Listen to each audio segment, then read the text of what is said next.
Как правильно хранить зарегистрированное оружие? Я Даурен Марзаханов, и это полезно знать.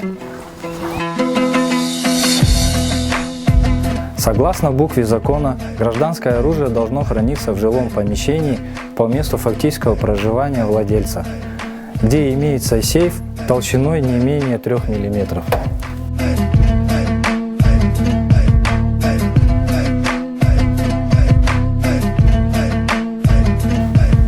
Сейф должен быть установлен прочно к стене. Кроме того, это жилище должно быть оборудовано сигнализацией.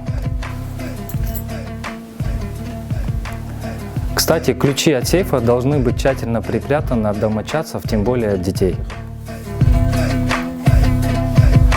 А если у вас нет условий для хранения оружия, можно воспользоваться услугами пунктов централизованного хранения оружия.